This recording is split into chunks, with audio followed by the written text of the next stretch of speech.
lubricating jelly, 10cc syringe, water for injection, correct size urine catheter, sterile forceps, dry cotton balls and betadine, plaster, and urine bag.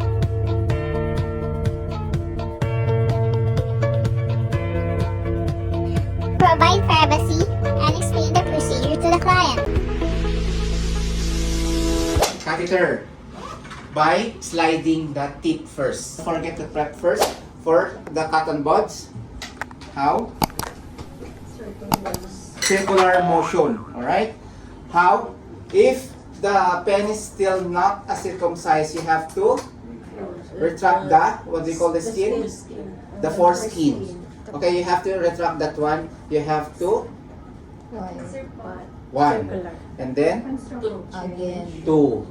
Same with the circumcise. Okay, one stroke only for 3 times. And then after that, you have to prepare now your catheter. And then you have to slide. Okay? Until it will lubricate at least how many inches? 5 to 2 inches at least. And then now you have to hold the, what you're going to hold? Ulo. The head. Sir, yung The- ulo niya. The head. The forehead.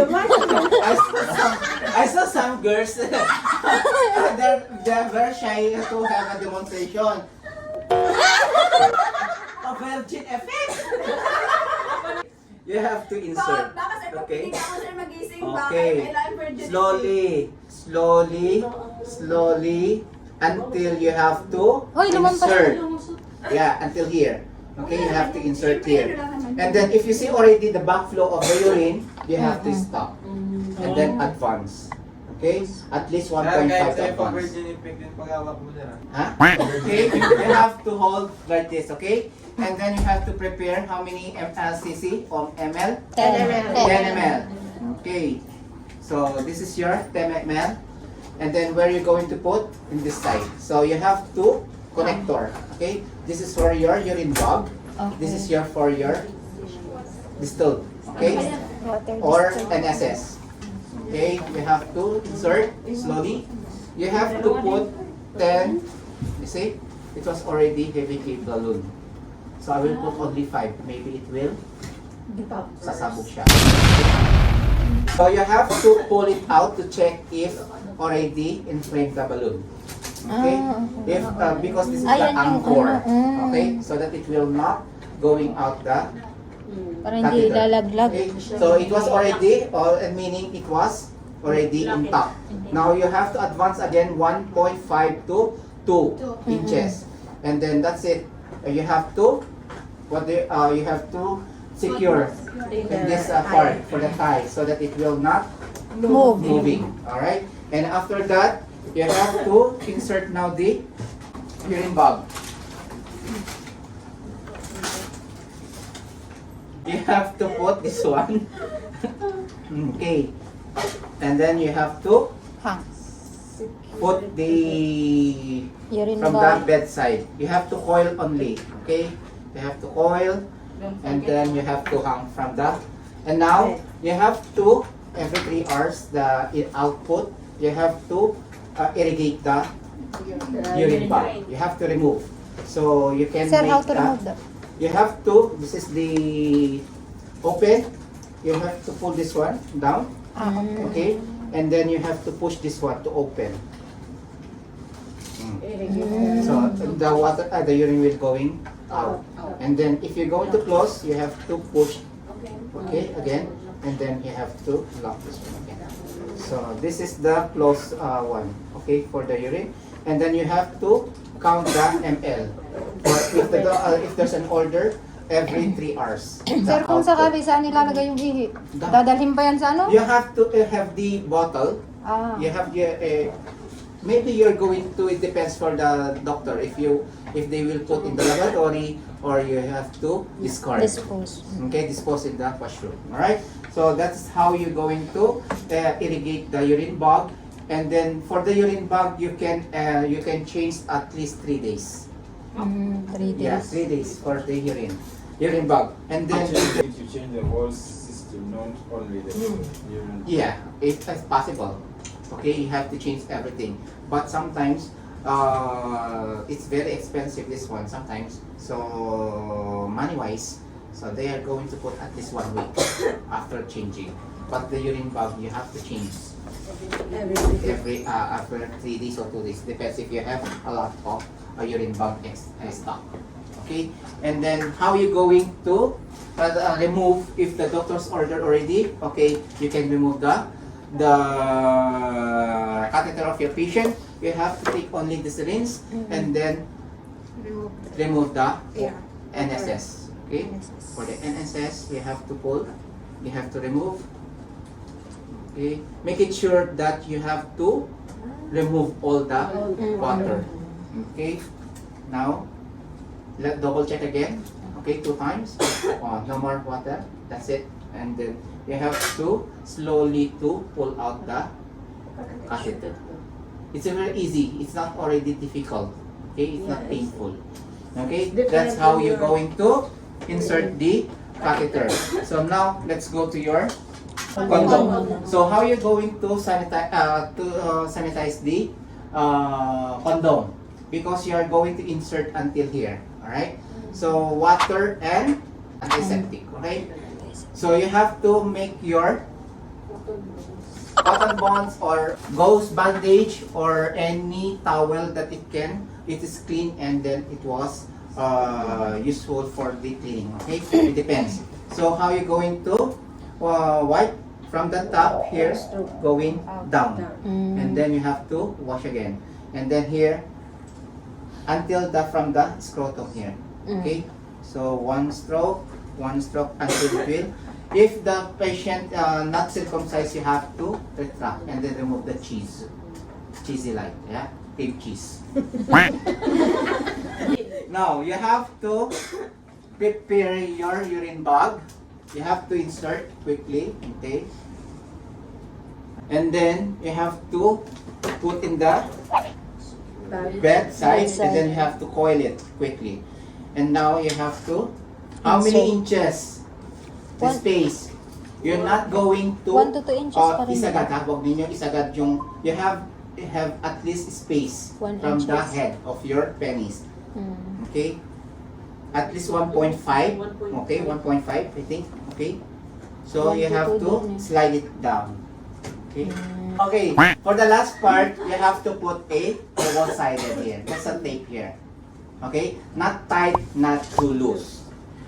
Okay? So you have to put a tape here to secure the condom to prevent leaking the urine. Okay? So that's how you're going to put the condom cap. How about if that it will go erect? So, okay, from the catheter and then condom, if the penis will erect, if you're going to insert, stop the procedure. Kailangan hindi. Yeah, you have to stop. Do not continue if the penis will erect. Because sometimes of the patient are thinking they are seducing the patient. Okay? And then leave first. After that, you will come back if the tutoy already come down. Okay. Continue the procedure. Okay? Or wait until sleep. Move now. You have to again. Just like you are removing the pill. Okay? Okay. And then you have to discard everything from the pill. Okay? And then after that, you have to wash to clean again. Okay? So what was that one? What's that? This one already, you have to throw it. No. Every day ba yan, sir? How long? Which How one? long can it stay on? It depends for the doctor's order. How long that you can be condom ka. No. There is no specific day? For the condom, you have to change twice a day. Yan yung twice 2 a days, day. you have to change. Every 2 days. Every 2 days. Every 2 days. Okay. So if you have a lot of condom, you can one condom 1 day Once a day. for your hygiene. As much as As possible. much as possible, because sometimes it will going to rashes because of the urine. Yes. Okay, it's a rashes or there's an allergy here sometimes, redness. Redness. Okay, And then the difference between the Foley cut for catheter, you have having a infection, and then for condom is for having your allergy. Okay, so that is the two differences. So let's go to your female. So only for one catheter. Okay, there's no condom for female. I think there, what do you call that? The tampon's not. It's just for your menstruation. Tampon. But there's an from female. They're the one who's inserting. What do you call It's a that? cup, sir. It's like a cup. Yeah. I What do you heard call? it. I forgot the name. Okay. So now, still same procedure for the. You have to prep the labia. Okay. So you have to prep this one for labia minora, the lips. 1, 2, and then 3 from Sa gitna. down. Yes. Yeah, that's one how you're going to Clean. prep the and then you have to take again your catheter. You have to slide it with the lubricant, and then you have to retract. Okay, retract and find the hole. Kingdom of the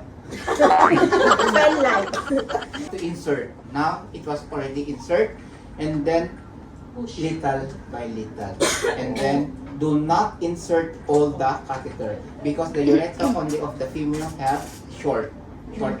So maximum of 4.5 to 5. Hanggang 4. Okay? Meter sa centimeter? Centimeter. Yes. Yes, centimeter maliit lang yun eh. So at least 4.5 inches to 5 inches. So if you see already the backflow To 5 of the inches. urine, you To have 5 to stop. inches. Okay? And then now you have to 3.5 to put now in the Mm. NSS to to It is lotion. okay. Hmm. Water. Okay. Naman si Sir. So now you have to check if the stopper already on intact. Alright. So now the stopper already intact, you have to advance at least 1.5 to 2 inches. Okay? And that's the time you have to put again from the Tay. stopper here for the tie to prevent what? Moving. Moving the catheter. Alright? So that's how you're going to insert your catheterization. Alright? And then after a week, and then the patient already can be normal for voiding, you have to remove the NSS, the balloons. Okay? And then after that, you have to double check again twice. Okay. Oh, okay, no more. And now that's the time you have to pull out the catheter. Okay. You have to pull out, and then everything will remove from the and then dispose from the garbage bin. So every time you have to write it down all the output of the patient from the urine if there's a doctor's order. Okay, so now you have already know how to insert the catheter from the male and female and insert putting the condom catheter. Okay.